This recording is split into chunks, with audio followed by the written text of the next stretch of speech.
Hindi po yung maglalagay ka ng ban na barya-barya lamang, parang nang insulto pa, parang na binobobo ang taong bayan. That's the rule. I believe that Well, then we have to change the rule. yun po dapat ang ginagawa. Opo, kung ganun, wala man lang sa inyo nakasilip sa DOLE, sa NLRC, tagal-tagal nyo na dyan. Tinubuan na kayo ng mga buhok kung saan-saan. Hindi nyo pa naisip yan? Oh, I really like you, Secretary Loren. Ay, Senator Loren. You're my favorite Senator, MFS. Oh, di ba? Anong MFS? Favorite. Ito yan. MFS, my favorite senator. Ako for the past, yung 23 years na nakaupo dyan, mukhang kulang po yung ginagawa niyang trabaho para maayos yung problema na matagal, dekada-dekada na po na naranasan po ng ating mga maliliit na manggagawa. Siguro it's about time. Anyway, mag-retire na po ata next year. Praise the Lord. Thank you very much, Mr. President. This is a very important agency that we are about to defend and sponsor. I appreciate our colleagues. It would be best to just support the budget. And if you have concerns regarding policy, we can even have policy briefings after this. However, this representation is ready to defend the DOLE and its agencies under it: Office of Secretary, Institute for Labor Studies, National Conciliation and Mediation Board, National Labor Relations Commission, National Wages and Productivity Commission, Professional Regulation Commission, and finally, TESDA is back to DOLE. So, we have a total budget of 49. Yes, any comment from the Majority Leader? I'm not finished yet, Mr. I'm not commenting. I just said thank God. Oh yes. Because okay. they're supposed to be with DOLE Correct, as its charter Yes, states. Mr. President. Thank Let you. me allow me please to state that the budget is 49,223,122. Yes. So, having said that, Mr. President, we had quite an extensive meeting, separate.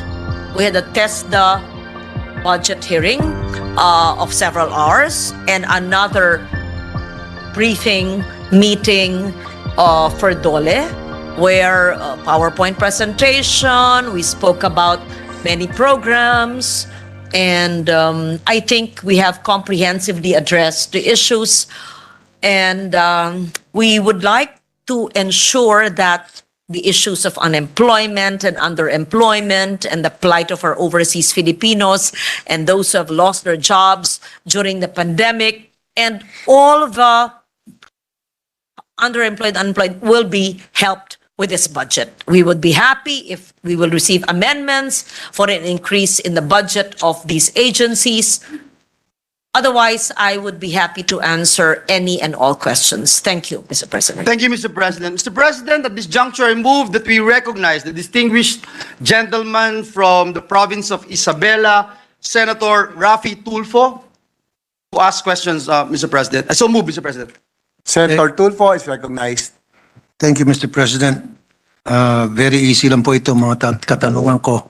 Just like what Senator Loren Legarda said, ito po ay more on policy making.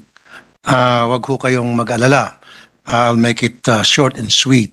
But before my questions, my queries, I need to issue a manifestation of support for the budget of DOLE. Good afternoon, Mr. President, and to the distinguished sponsor of this committee report, Senator Loren Legarda, and to my dear colleagues who are present today in the plenary. I humbly stand before you to reiterate my support to the budget of the Department of Labor and Employment and its attached agencies. The Filipino worker has always been my top priority. Alam naman po natin na sa loob ng maraming taon, sila po ang kadalasang tinutulungan po natin, lalo na mga manggagawang hindi nabibigyan ng tamang pasweldo at benepisyo sa trabaho. Sa panahon ng pandemya, nalaman natin ng mga manggagawang Pilipino ang lubos na nahirapan. At ngayon, unti-unti na silang umaahon. Tila pilit pa rin hinahadlangan ng biglaang pagtaas ng mga presyo ng bilihin dahil sa inflation. Nagiging matumal na naman ang negosyo kaya nagatubili mga negosyante na mag-hire na mas maraming empleyado malapit ng Pasko. Ang dasal ko lang po sana ay lahat ng manggagawang Pilipino ay makapagdiwang na hindi gutom at salat. Thus, it is incumbent upon me to ensure that the government's arm tasked to promote gainful employment, govern and protect the rights of every Filipino worker, has sufficient budget to effectively execute its mandate. The Department of Labor and Employment cannot function and deliver its deliveries or deliverables to the Filipino people unless it is adequately equipped with resources. Their role is very crucial during these trying times. Kaya naman po, buong-buong suporta ko sa kanilang budget para matugunan ang mga problema sa ating labor sector. With the budget given to DOLE, the areas of improvement which we aim to realize in the labor sector can be attained, which includes, among others, speeding up the process of resolving disputes before NLRC to ensure that judgment awards for employees can be executed fully and timely, increasing the number of arbiters to accommodate more cases. And number 3, full digitalization in the filing of cases.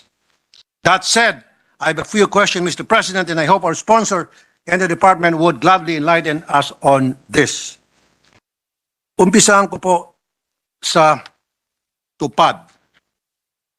Ang inaprubahan po ng DBM sa tupad is 4,884,879 or 14 billion.8. Woo! Tinaasan po agad ng House. Ginawa pong 20 billion.6.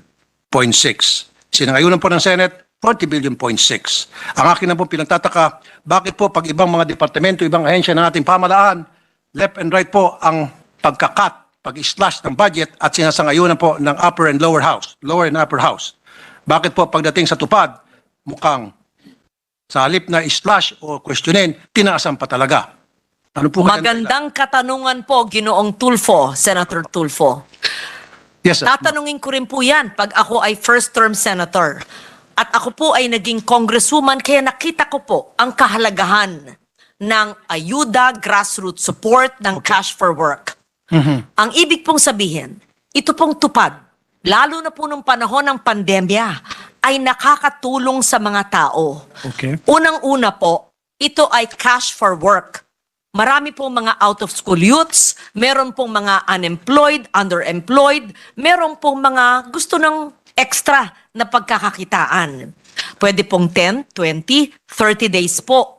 At sa tingin ko po ay mahirap po ang corruption dito dahil diretso po ito sa ating mga benepisyaryo for the TUPAD. TUPAD, by the way, is an acronym for a longer word, disadvantaged, tulong, pangkabuhayan, para sa disadvantaged, displaced workers. Okay, TUPAD. When I was a new senator also, maybe in my second term, I would wonder why congressmen would always amend the budget. But I realize it is effective. And I can say, when I represented the Lone District of Antique in 2019, people were calling, Tupad, Tupad, Luwilier, Luwilier. I said, my name, the candidate is Legarda, not Luwilier. Yung pala, dun pala dinedeposito sa Luwilier ang mga pasweldo sa Tupad.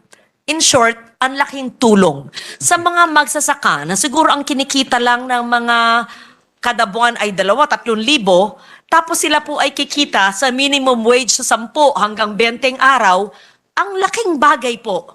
Maaring sa atin ay, ano ba naman yun, 10-20 days, it could be life-changing, especially for rural areas where there are very little job opportunities. But let me say this, aside from TUPAD, there is a GIP, the Government Internship Program. So, if you don't like to make it TUPAD, they have a GIP where even the youth of our country, less than 30 years old, right?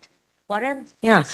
Can have jobs and can train in government offices. But there's another program which is one of my favorites because as the author of the MSME law, we have the DOLE Kabuhayan.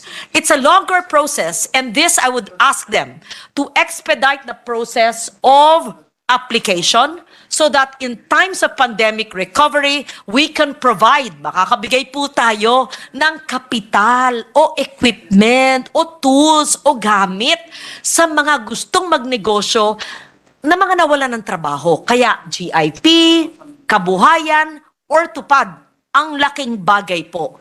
Kaya sang-ayon po ako sa pagtaas ng budget ng tupad ng House of Representatives at ng Senado. At kung kaya pa, sa Tasan pa. absorptive capacity nila, ba't hindi pa amendahan? Magandang tulong po sa pamilya ng inyong mga pinaglilingkurang mahal na mahal